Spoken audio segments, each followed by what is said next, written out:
So thank you guys for coming on and having this conversation with me. This session is all about volunteering in real estate and what it does for your business, if anything, and also personally what it does for yourself. So the first thing I want to do is start by having you introduce yourself to the group. And just based on how my screen is right now, I'm going to start with SirColin. I was going to say ladies first, but certainly I'll go. But thank you for having me, Sheena. Truly appreciate it. So the name is SirColin Campbell. Been in business now coming up on 7 years. Truly love what I do. I should have done this a long time ago. Davelle. So yeah, in my case, Davelle Morrison, I'm with Bosley Real Estate, and I've been an agent now for 9 years, and I'm also a real estate investor as well too. That's what brought me to the world of becoming a real estate agent.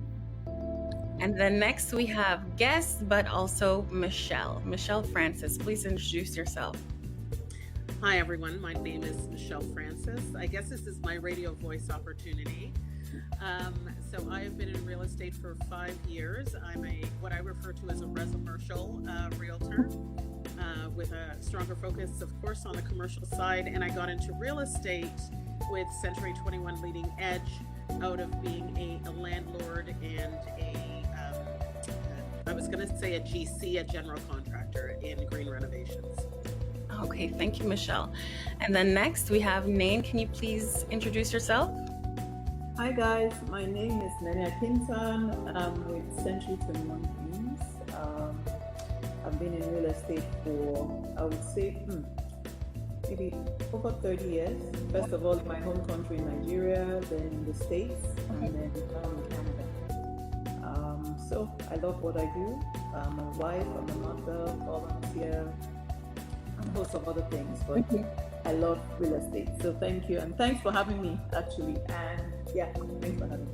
So the correct pronunciation of your name is Nene? It's Nene. Nene. I will remember that. I will try to remember that. Okay, so the question that brings us here, you all volunteered very different capacities. SirColin, can you tell us what you do? For us, as I have a real estate team, and I think it was 4 years into my real estate business, I decided that our clients don't need more stuff. And at that point, we stopped buying gifts for our clients because here is just another gift, and it's stuff that they might need or stuff that is just extra stuff.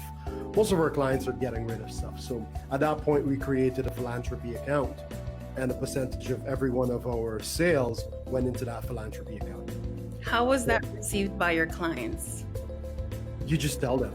And for now, in our listing presentation, we tell them, we don't buy gifts. You don't get any closing gifts. This is what we do at the end of it. The truth is you don't need more stuff. However, this is how some of the monies were used last year. Last year, we fed over 300 families in York region, and we sponsored 215 school kids to go back to school. So backpacks and all the supplies needed for for every one of those students. So that's where they see the benefits of it.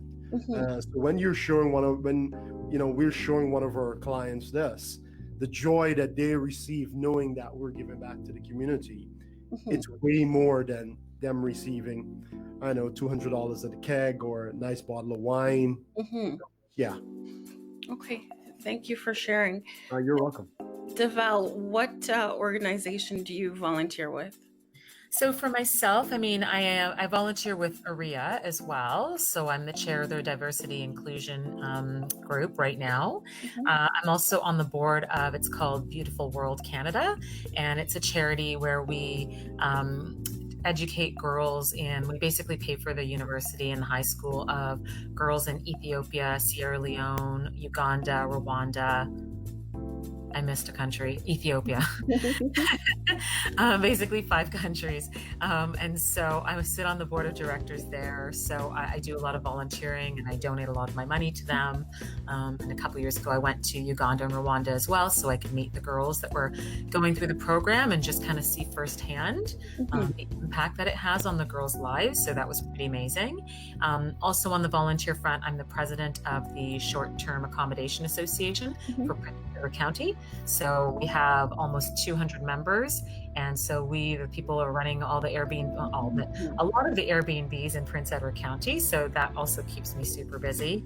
And in a pre-COVID land, I would, volunteer once a year at the Scott Mission with my friends, pre-COVID, of course. And I donate to other charities as well that I think are really important.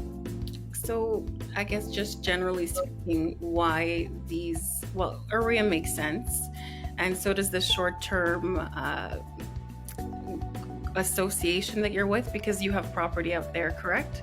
Yes, that's correct. I've got a couple of properties out there. The second one you mentioned, the one overseas, what was that called? Beautiful World Canada. Beautiful World Canada. Why that particular organization?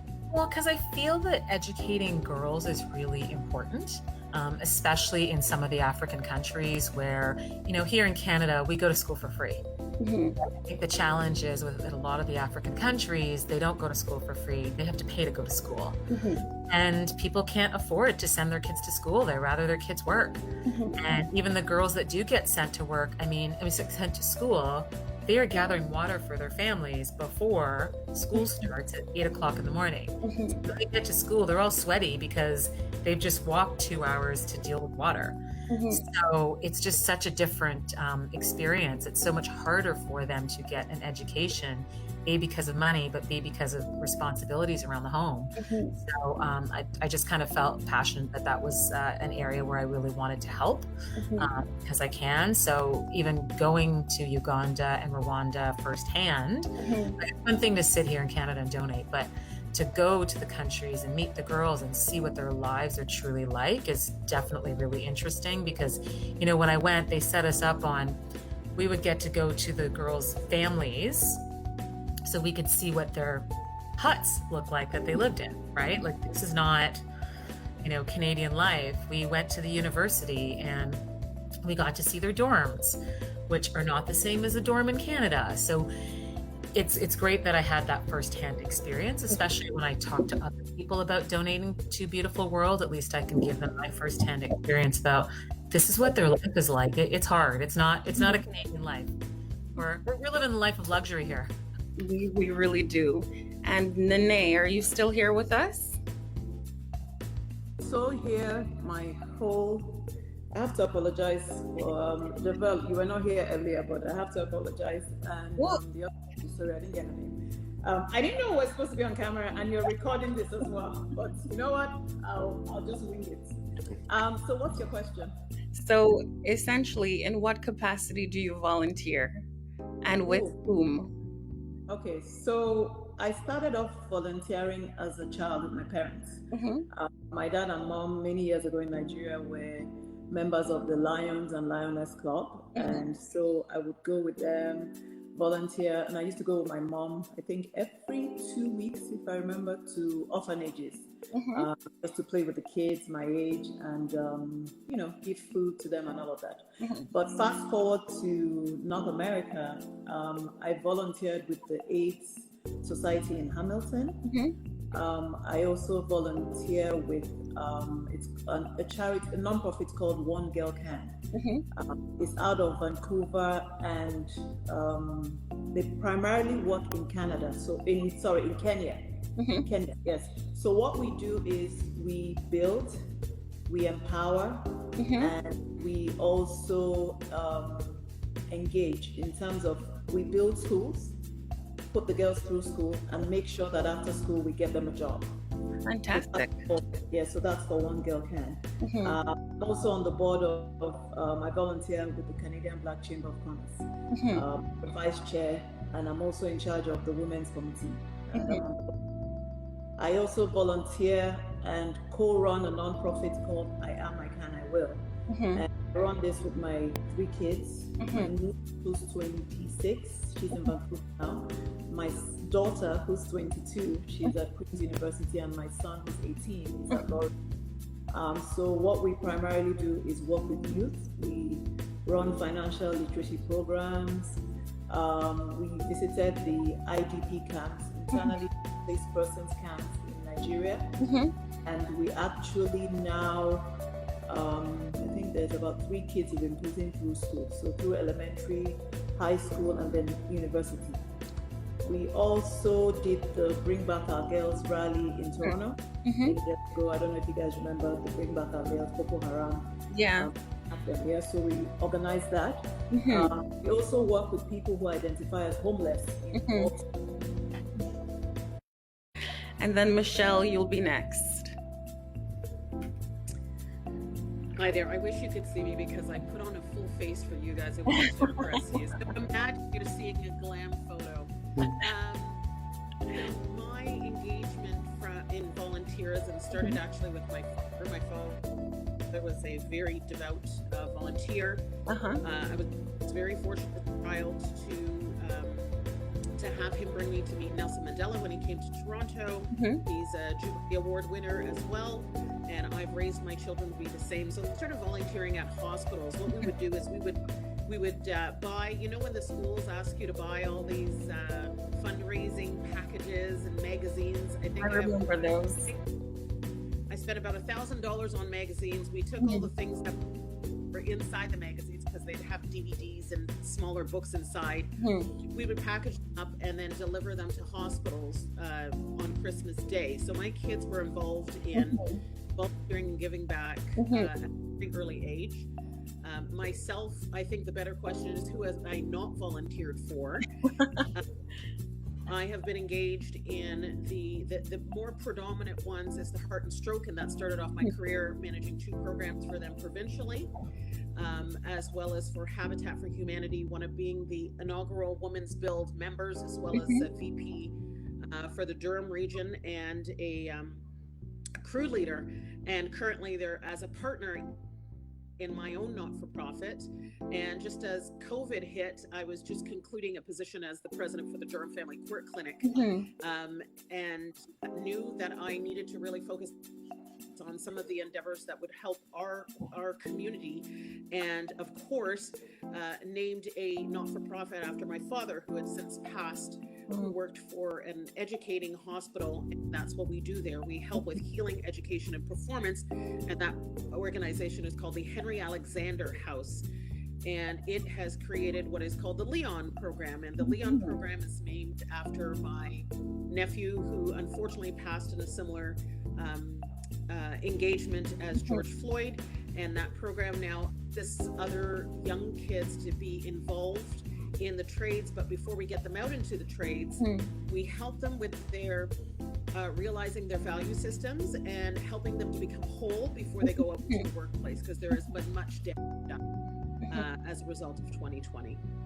Okay, so especially for you, Davelle and Michelle, you both have kind of a huge variety, and SirColin, as well as Nene, if she gets back in here, well, I'll ask her this question as well. But what's your motivation for doing what you do? Okay, I'll start. Growing up volunteering with whether it's church or different youth groups growing up. My grandmother, the matriarch of our family, always said, we have our responsibility on earth here is to help others. So that has been instilled in me from a very young age. We have the ability to help. That's what we do, we help. When I first got into real estate, left a really good job where as a district manager, things were really going well. And through the support of my family, made that leap into real estate. Before that, just like many of you here, I've been investing in real estate. But my first year in real estate was tough. And, you plan to have enough monies for a lot of things, and that money went very fast. And quickly, I think was 6 months in, we found ourselves going to the local food bank, and we went there for 3 months. And I just remember my wife going there the last time, and I was like, okay, this is it. I'm going to do whatever it is to make sure that you're not going there. And you guys took a risk in allowing me to pursue something that I love. I will not let you down. So today, I'm grateful for that opportunity, because that has opened my eyes to the food banks, local food banks. If I didn't experience that, there's no way my monies would have been going to the food bank. It would have gone to cancer and many other things, which we still give to, but the local food banks would have never seen that. So that's an experience that I'm grateful for. And now that, my family is in a position to help, our goal is to help as many people as we possibly can. Okay. And then, Davelle, what's your motivation for volunteering? Well, for me, I think it's just, I did grow up seeing my mom volunteer at various charities. I think it was the Red Cross is where she did a lot of her volunteer work. And I just kind of think it's one of those important things that you should do to give back. So I don't really have sort of like a big reason why. I just think it's really important. So it's just something that I've always done. And I usually always encourage my friends to do. So anyone who's friends with me is always going to get a note about, hey, we're going to go do this. We're going to go do this. Who wants to come? So I think what's interesting is that when there's someone in my peer group that wants to volunteer, I'm their first call. Hey, what should I do? I know that you do this. So, but yeah, I just think it's important that everybody do this, no matter how much you're earning in life. I mean, it's interesting with Beautiful World Canada, the recipients are also encouraged to volunteer. And these are girls who don't have a lot to begin with, but they're also encouraged to, how can you give back to somebody else? Because giving back is important. We just have a nicer world if we all gave a shit and gave back a little bit more. Michelle, you did get into a little bit about your motivation, but why do you continue after all of this, after the family stuff? Why is it personally important to you? I think when I look at the world in a very fundamental perspective, I'm also a participant in my own existence. And if I am not giving back, then I'm shaping the world that I may be complaining about the next day. And I find so many people, they're disheartened with how society is or things are for themselves. And the reality is, and we've heard the phrase over and over again, do something about it. Rather than complain, where is your contribution to the solution? And so it is important for me. Currently, I sit on two of my cities, one an advisory committee and one a task force. And I'm able to help shape the future for my kids. It's an important thing for me. I always say to everyone, I'm not living for myself any longer. I'm living for my grandchildren. So whatever work that I'm doing now, it's what's going to be seen in my grandchildren's era. So I better be doing good work. I 100% agree with that. Although I don't have any children or grandchildren that I need to be concerned about at this point. But no grandchildren yet. I have to say that. Can we start with the first child and then we can bring And now we have to bring it to the realtors in our group, the realtors in our circle. Why do you think they should volunteer? How has it affect your business volunteer? You've spoken about personally. Now let's bring it to our business. Why is this important for us as realtors to get out there and do more? Go ahead, SirColin. For us, I know, because I was always told you never give so that you can get. So I'm not looking for that. The reason for me doing this is just so that I can be a great example to my kids, right? And I can set, just like Michelle said, it's beyond us now. How can we do something for the future generation? It's showing my kids, how do we get involved? Now at Christmas, Boxing Day, we are going out and we are, volunteering at local food banks or food pantry where we were cooking and taking that in. Now they live for that now versus, oh, what new cool toy am I going to get? Or, fancy gadget am I going to get? So how can I pinpoint where it's benefited my business? I don't know. My goal, that is not my goal. My goal is to give and to give in abundance. It's my family will be taken care of now. So it's more than my family. How do we help as many people as possible? Recently, last year, due to the George Floyd thing, my daughter came down. My kids are biracial, and they're somewhat sheltered. And she came downstairs and she's crying, and this is where I had that conversation with her, and she asked, is this true? And should she be worried every time I travel to the US, something like this happening to me? Now my daughter, who's 15, she's telling me this. That was heartbreaking for me. So, oh my gosh, how do I use this now as an opportunity to make a change, make a difference, be that change? And out of that, one of my business partners and I, Andre Chen, we started an organization, Mentors for Change, where we're just looking at entrepreneurs who have done exceedingly well in their field, and now they're mentoring young Black kids. So that is something else that we're focusing on.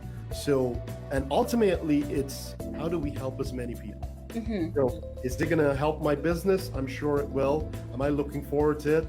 If it comes and when it comes, it comes. My responsibility is do as much as I can while I'm here. Okay, thank you, SirColin.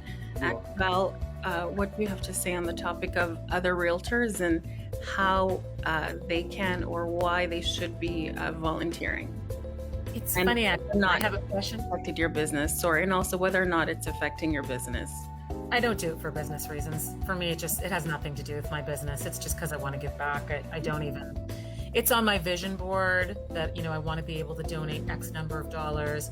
There's a big agent in the West End, and I went to hear, I was on a panel where she was speaking, and the way that they introduced her, they said, this agent has donated $1 million to Sick Children's Hospital. And you know exactly what I'm talking about. So, and she's like a big deal agent. She has a ton of transactions. And the most impressive thing to me was about the fact that she had donated $1 million to charity in like the last few years. And I'm like, you know what? I want to be like Cynthia. Not because of, the number of transactions that she's done, but because the amount that she's given back. I think, wow, that's a goal. Like that's a serious goal. I think that's awesome. So, for me, it's not just about realtors giving back. It's about everybody in society. To Michelle's point, if you want a better society, we all have to volunteer and we all have to give back. And everybody needs to not expect anything from it. So none of my volunteer work really has anything to do with work. It's just, this is what I like to do. But SirColin, I had a question for you about your 15-year-old daughter, because to be honest, I was shocked that she didn't think that until George Floyd. Well, and that is it, because unlike I started before, they're somewhat sheltered. Yeah. In terms of experiencing racism and so on, because they're mixed, they're going to experience things different from my wife, and I think I've mentioned this before. She is aware of this, where I said, I don't think I've personally experienced racism. And it could just be because I'm not looking for it, or I dismiss it as ignorance or whatever it is. I'm always maybe you've been lucky. Really, at the end of the day, you've just been lucky. And so, I'm just curious because I grew up, like, aside from the internet and our cell phones, I always knew that it was a problem to be stopped by police officers.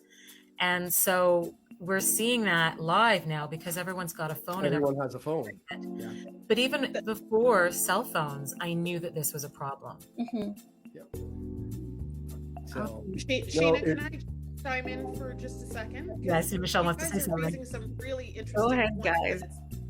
it's funny. So I have two male Black boys, and outside of our family's tragedy, we have never had to really deal with racism that we were aware of. So, now learning about terms of microaggression, you just call that person an a-hole. Now we use the microaggression, right? Sorry, that's my PG version of, remember, I came from construction trades, so... I welcome it. But the reality is, I have truly just been very good at navigating toxic personalities. And so when I know there's certain environments where they live or where they're prevalent, I stay away from them, or I can truly navigate moving away from them. Now, I'm sure there are people who plot and devise behind my back at night and weekends, and I think they should spend their time better. But it's not to suggest that it doesn't happen. So yes, my kids also growing up in Canada and in Durham region, believe it or not, Durham region kids are very privileged. The Black kids are very privileged. All of their parents wait to pick them up in cars, to drop them at school in cars, to drive them to dances in cars. No one takes transit out here. But sorry, I digress. To your comment about why do I continue, or why would I get, or how has volunteerism helped me in my business? I'll tell you a personal experience. When I was studying... Before we continue, the topic that has been raised is a very important topic. So if any of you have any extra points on it before we move on, now's the time to say it. You have the space. Okay.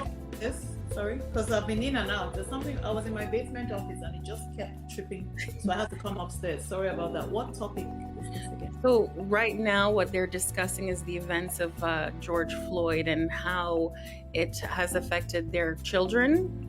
Correct? Okay. Is that what we're saying? And also experiencing racism. SirColin was mentioning that he has not directly experienced racism, and his daughter coming to him and saying, "Daddy, do I need to worry about you when you go to the US? Is this a problem?" Right? Well, yeah. Well, for me, I'm originally from Nigeria, so my own story and my own walk has not really been, I wasn't immersed in the whole racism stuff. Everybody was Black. So we had white folks, but so I didn't really know much about Black racism till I moved to the States. Because we came to Canada first and then we moved to the States. So in Canada, it wasn't as much as in the States. It's everything. It's everything.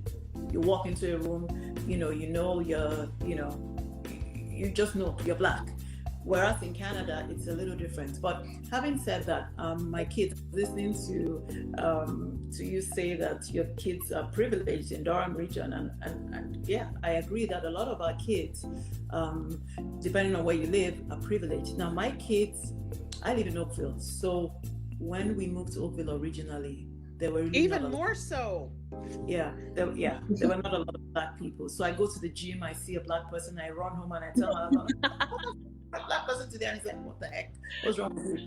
But my kids have experienced a fair amount of anti-Black racism in Oakville, fair amount, and I have personally.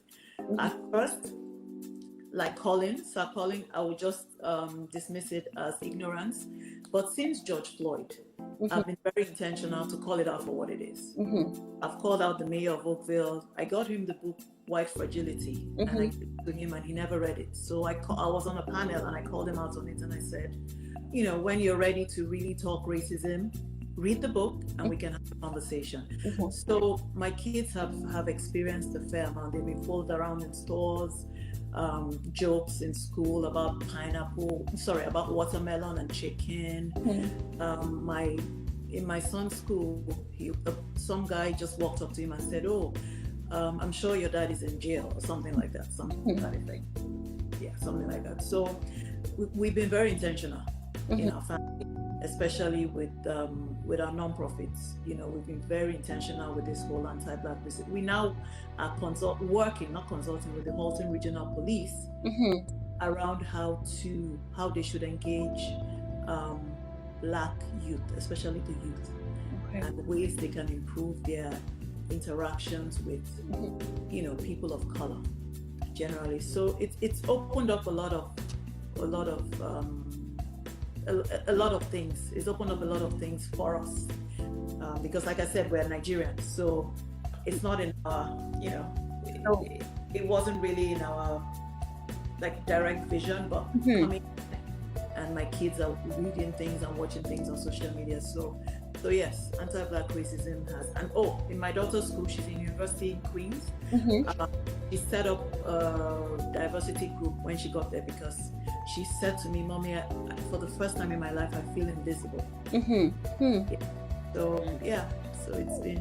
I guess my question following that, your statement is, so is this your motivation for volunteering? No, it's not my motivation. I've been volunteering since I was a teenager. So it's not my motivation for volunteering. My motivation in this space, the anti-Black racism space, is the experiences my kids have had. So volunteering and working with Halton Regional Police is as a result of anti-Black racism.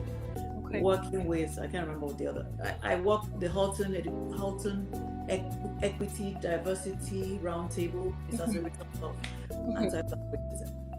Okay.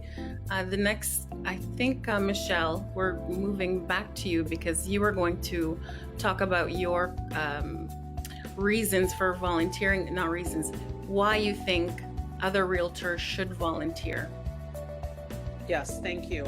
I'm just going to close off my last thought, and I wanted to bring this to the forefront because I live a very unique experience where my father was a civil rights activist, but he was also a police officer. And so my children, after we went through our family's experience, I made sure that they actually did a program with police services, because I didn't want that to shape my experience. There's a rule of 80-20, and I do believe, and 60-20-20, and I do believe that is a reality. So I wanted us to walk out of all of these experiences not having a perception that the whole basket is rotten when there are only some apples that are need to be discarded. So to that point, one of the best things I've experienced in volunteerism is this. When I was studying for my real estate exam, there was a young lady in the library studying something else, and I was talking to her about business, because whenever I get the opportunity to mentor a young person, whether they ask for it or not, I am there to impart words of wisdom. And so months had passed. I was in a Staples with my husband, and I heard this high-pitched squealing from behind me, and then before I could even turn around, there were arms wrapped around me. And then this young lady who I had met in the library says to my husband, she's so excited, oh my God, do you know this lady? She is amazing.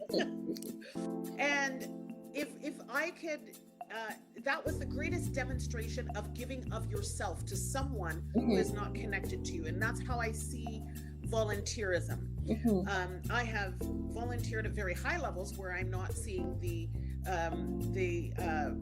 clients or the person who is being serviced, but when it's those intimate relationships in your own community, nothing really measures up to that. And so why do I volunteer? Does it help me with clients or that sort of thing? I don't look at that. Many of the people I may not want as clients, to be honest, if I'm in the community. So I don't do it for that reason. But I do it because I want to know what's going on in my community. I'm the chair of my neighborhood watch, and that's because my father was a police officer. So I'm very concerned about security and safety and things of that nature. So when I get to go in the community and I hear other people's concerns, it allows me to actually be a conduit of reference or referrals for people. So when they say, Michelle, I can't get food, especially during COVID, then I can go to the food bank and talk to them and say they need to focus on this area with their deliveries. Or I can connect them with someone. I have a guide dog. I was a foster mom for a guide dog who became my dog, therapeutic. And so I'm able to speak to how important it is for people to have animals during these times. I've been a foster mom for Native children within Children's Aid, and that's a whole different world of experience. experience, but everything I've ever done has actually enriched me. I feel that all of my volunteering has enriched me so much more than I've been able to give back, and I've given back a lot. And so if people want to really feel good and they feel like they can't get out and they're depressed, volunteer. It will change your life and your perspective.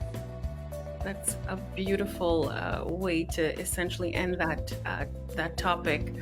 Now, we've pretty much covered the questions that I have, so I'm going to go around and just ask you your final thoughts. And this is for everyone in the group, what you want to say to them, or just in general about your organizations. And if they need help, like, let us know how we can support you or them. Go for it, SirColin.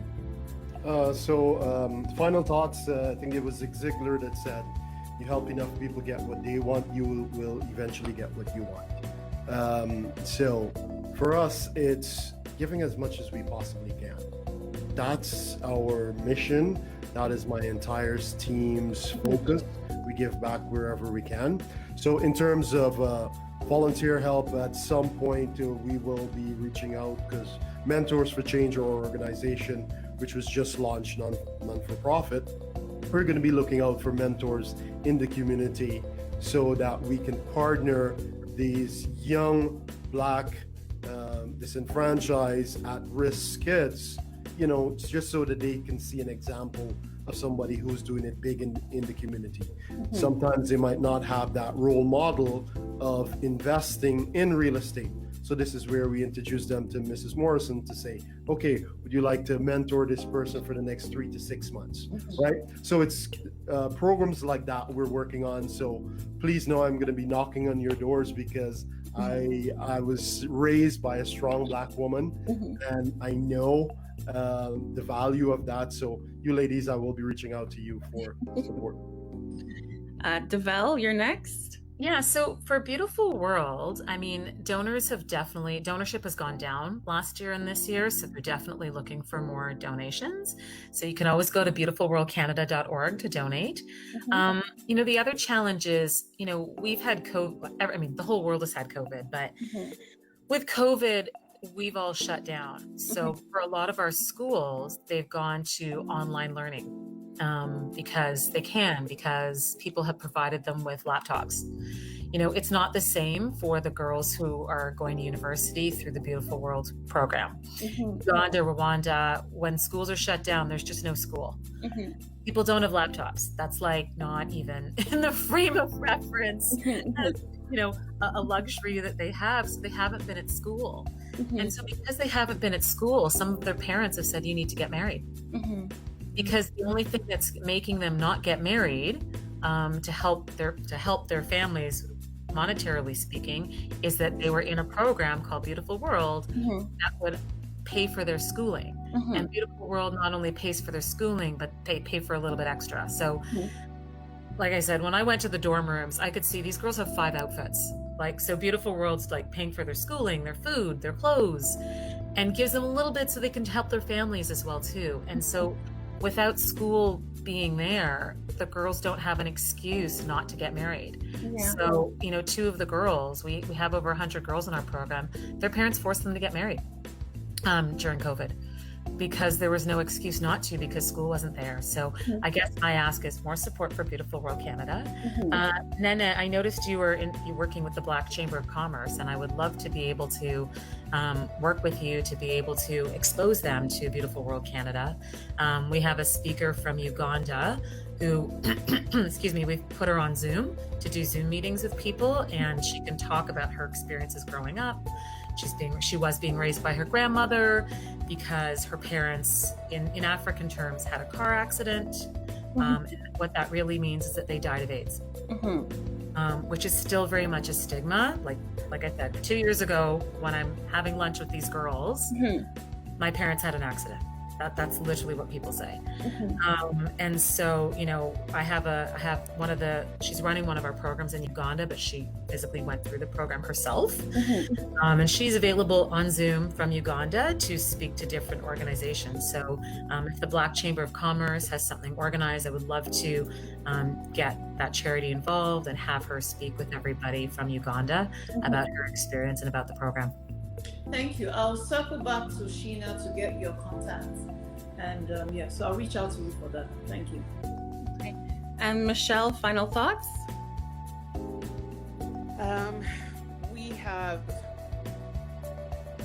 We've learned a lot over the last year and a half.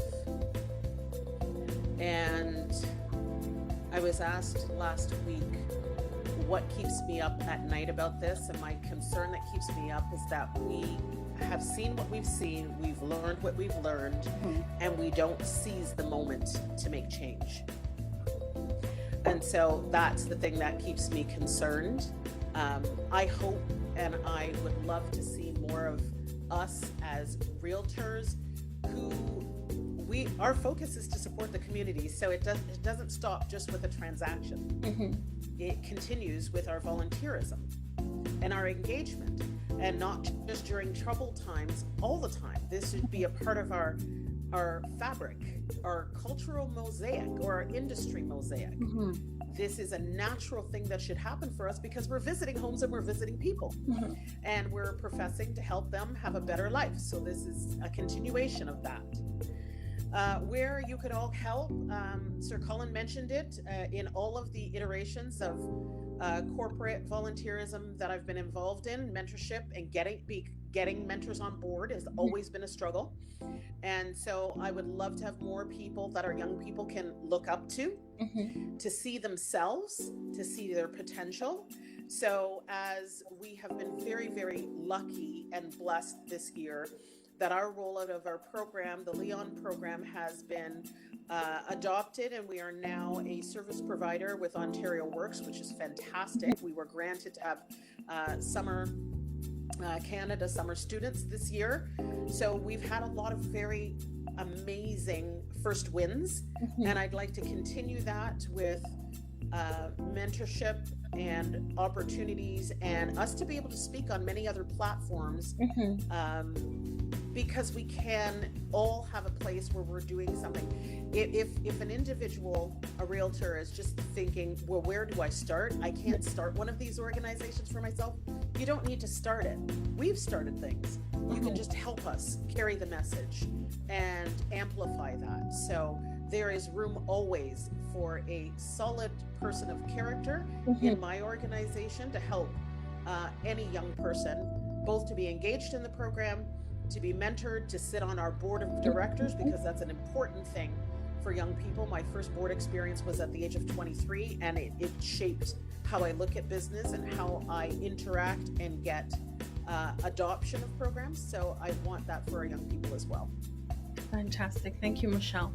And Nene, your final thoughts? Well, once again, thank you for setting this up and bringing us together. As Black people, we have a lot of, everybody here has an organization they work with. My ideal would be, and I don't know, I may be idealistic, is as Black realtors coming together as one to create an organization for all of us to work in. Like I said, it might be Kumbaya land, but I think when we work together, we tend to achieve more than when we're in parts. Not to say that people shouldn't have their own organizations, that's great too. But I'm hoping that we can have something like that where we come together. I just got my broker license a few days ago, and I think of how I can use that to make this work. I don't know. I don't know. It may just be an idea. But COVID, like everybody has said, has showed a lot of things. Hunger. There's a lot of hunger. A lot of kids. My son said to me that kids used to do the breakfast club in his school, and he said a lot of kids would come in the morning because they didn't have food at home. They come early, and these were Black kids in Oakville. There's a mental health struggle. A lot of kids, youth, are dealing with mental health issues that has been magnified because of COVID. And then there's the issue of guns and youth and guns in certain parts of the GTA. So these are just things that I'm hoping that as Black Realtors, we can do in addition to the mentorship, in addition to the financial literacy, in addition to helping the kids in One Girl Can in Kenya and the organization in Uganda. These are just things I'm hoping that we as Black Realtors can come together. I think as Black Realtors we can come together and help our Black people. Yeah, so that's just my final thought. And thank you again. You're welcome. Thank you all actually for joining me now just to speak on a little bit of the association and what my plans are for it. I do see a future where we are one cohesive unit and where we can decide on organizations that we can support together.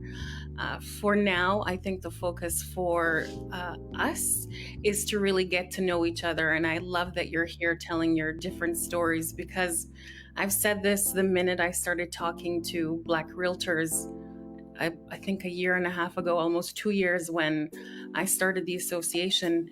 You are all very different and you're all doing amazing things. And I think it's such a shame that we don't know who we are. We don't know each other, and we don't know the amazing things you've all been doing. And, right now, it wasn't even hard to choose all of you. It wasn't hard at all. It was very easy. I was like, he's doing something, she's doing something, she's doing something. So I wonder how many stories have I not yet heard? I'm looking forward really to meeting every single one of us, if possible. And there's some that I haven't discovered. Just this past weekend, I met 2 and I was like, okay, hey. And they're a couple too. So, I'm ready to hear all the stories, and thank you so much for sharing your experiences with volunteering. And honestly, I'm hoping to have more conversations with all of you. Thank you.